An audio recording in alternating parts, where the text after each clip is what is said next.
Assalamu alaikum everyone. This is chapter 9 revision. I hope you're all doing well. Bismillah ar-Rahman ar-Rahim.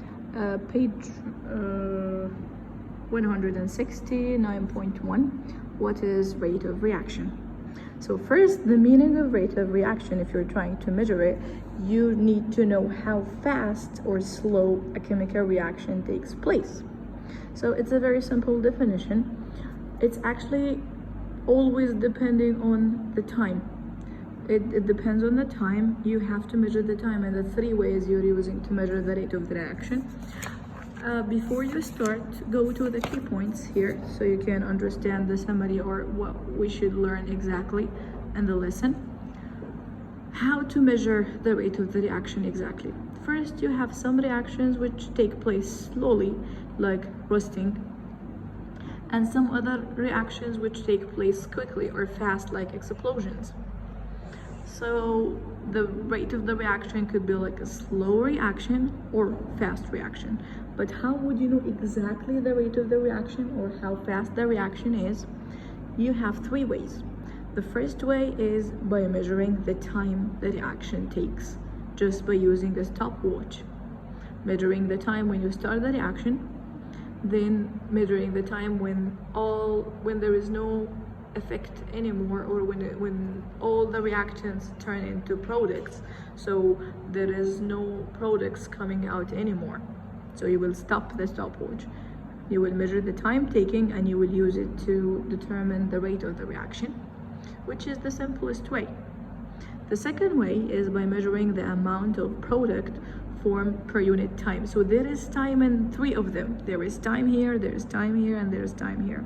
So the second way is by measuring the amount of product formed per unit time. So how much would it produce the product, or sorry, how fast would it produce the product, and at what amount exactly would it produce at a specific amount of time. So if the reaction is able to produce large amount of products in a very short time, that means it's a fast reaction. For the third one, you are measuring the loss in mass from the reaction, and it's also per the unit time. So you will measure how much mass is being lost from the reaction at a specific time.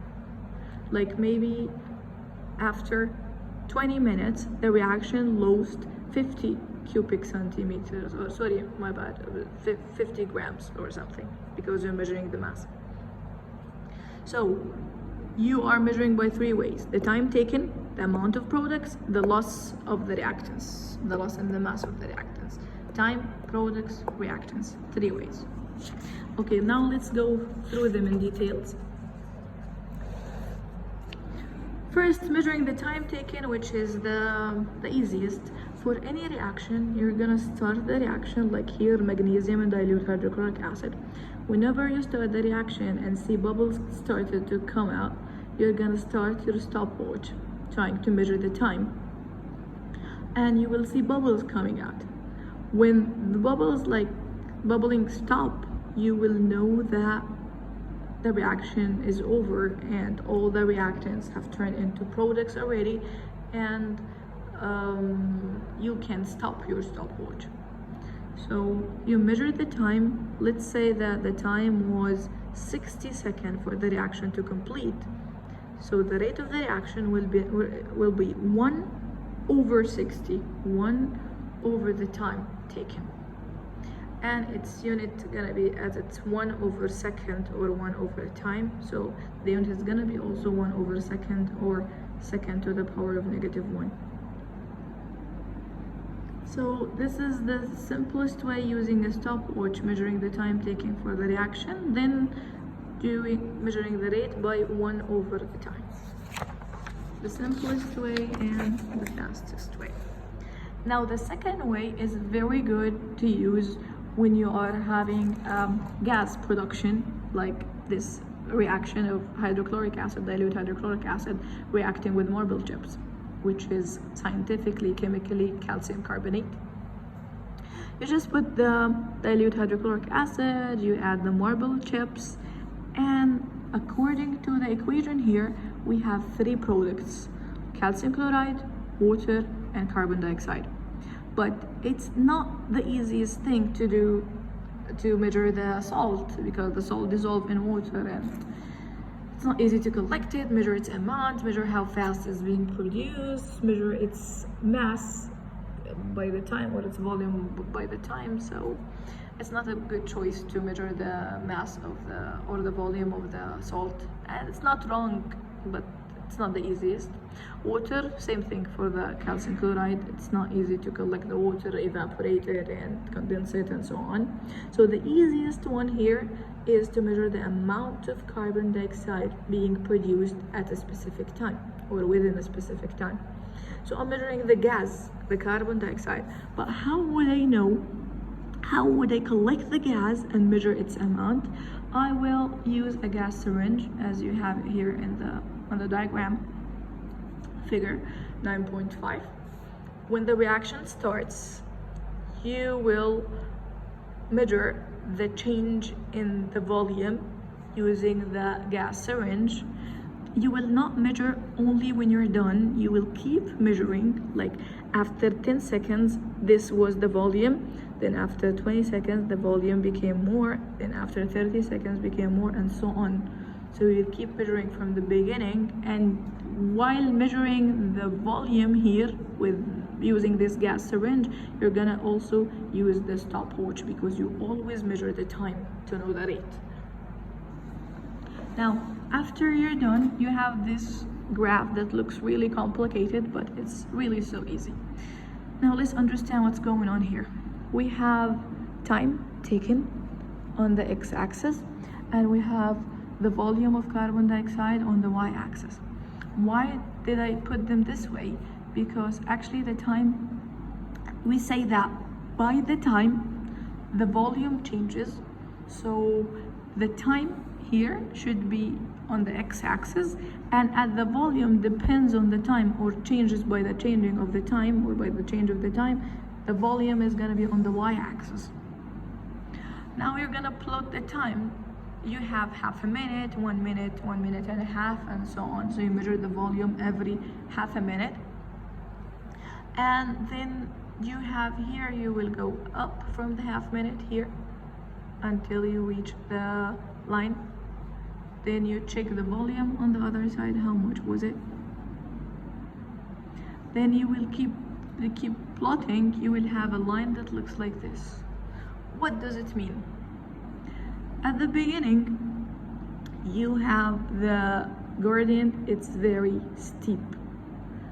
So it's like gradient, it's almost vertical. It's almost like a straight line like this. That's why it's very fast at the beginning, as you have the maximum amount of reactant particles.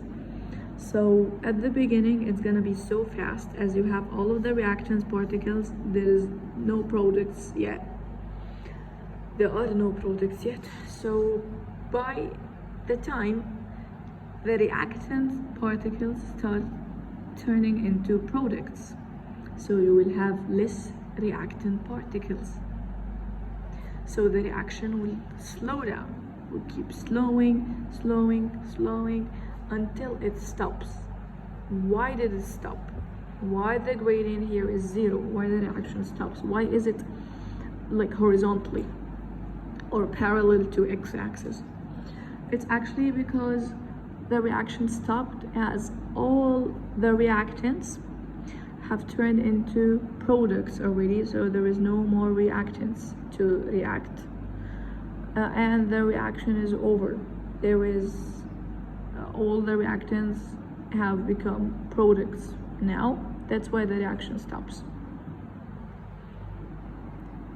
So the rate of reaction is not the same throughout the reaction. That's why we said we keep measuring the whole time. We don't just measure when we're done. So it's faster at the beginning before slowing down until it becomes 0. At this point, the reaction has stopped and no more carbon dioxide is being produced. Using this method, the rate of reaction is the quantity of the product formed per the unit time. So you will just measure the total volume by the time, divided by the time to get the rate of the reaction. But you don't really need to calculate it in the exam. So, and the product, if the product is a gas, so when can I use this method? When can I use this syringe? When can I use this graph? When should I measure using this way? When I have a reaction that produces a gas. Not, so if there is no gas coming out, I cannot use the same method. It's gonna make no sense. So we measure its increase in volume. The rate of reaction will be the increase in volume per unit time. So you can measure the change in the volume per a specific time. This is one way to measure the rate of the reaction. And the other way is to measure the total volume over the total time. And anyways, you don't need to do it in numbers right now. It's just like a note for you. So we're using here one of the ways to measure the rate of the reaction, which is measuring the difference of 2 points on y-axis and the difference on their time on the on the x-axis. Then you divide them to get the rate. But you don't actually need to do this for the next exam. You can just go through it if you want. Okay, the third way you can use to measure the rate of the reaction is measuring the remaining mass. If a gas is produced, again you need a gas, and again you will measure the time. As we all know, in any reaction, the reactants and the products should have the same mass. So if you make 300 grams of reactants react, the product should be also 300 grams. The mass should not change. So what happens here is I place the reactant on the electronic balance while I'm working to measure the change in the mass. I had the same hydrochloric acid and the same marble chips, but the flask was open. So the carbon dioxide, which I collected here in the syringe, now I'm not collecting anymore. The carbon dioxide is going out, is leaving the flask.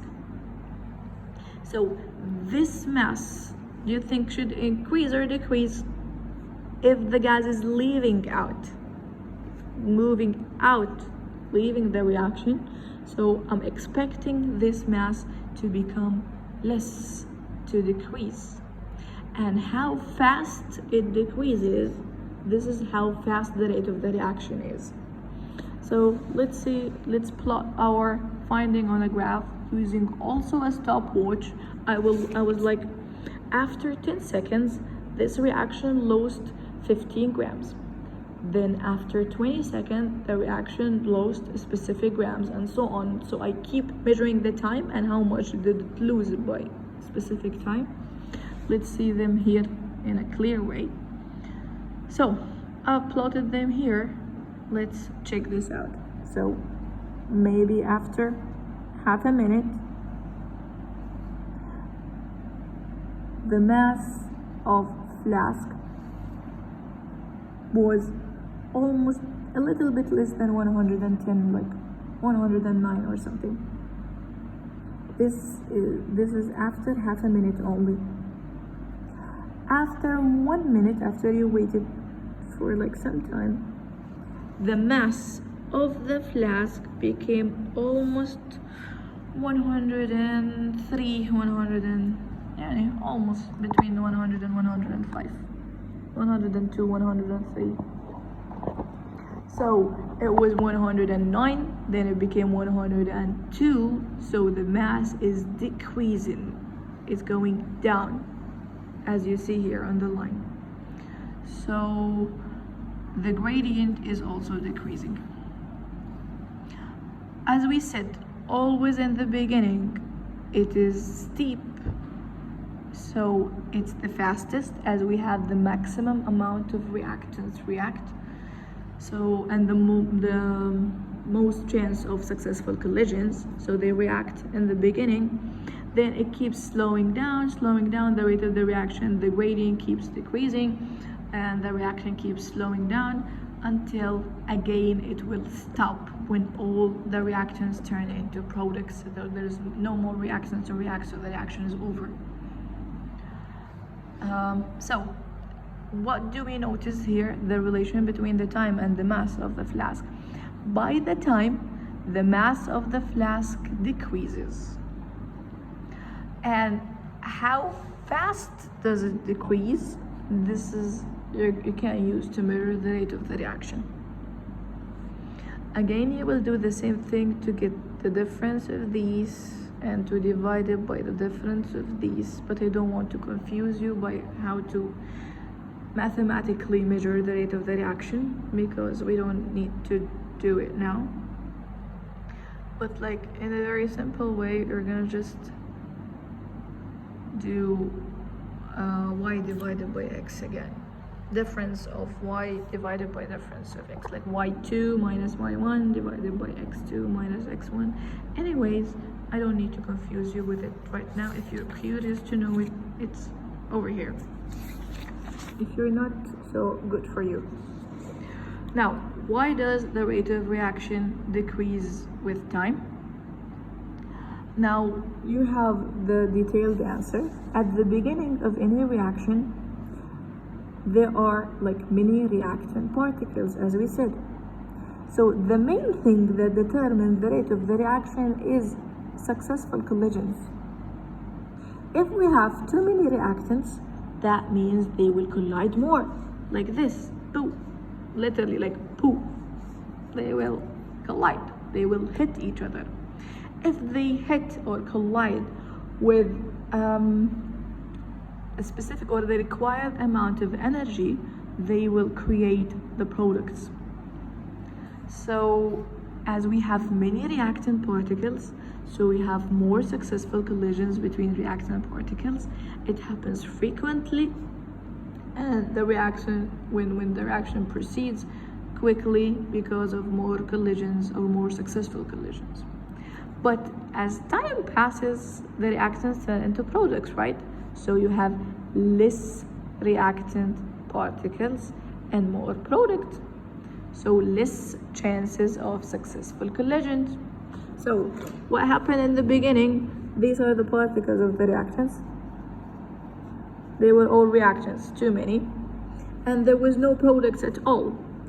Then after a specific time, there were few reactants and some products. And as the reaction proceeds, the number or the amount of reactants in red actually decreases, and they all turn into products. So the chances of successful collision decreases. See, in the beginning, the chance was too high. Imagine all of these particles have a chance to collide. Here, the chance became less because you started having some products. Here, there is a very low chance because the reactants became less and the products became more. When would it stop exactly? When you have no more reactants, when all of them are products, so there is nothing to react anymore, and the reaction will stop because all the reactant particles have turned into products. That's it for 9.1. Thank you so much. I wish you all the best in your exams. Assalamu alaikum wa rahmatullahi wa barakatuh.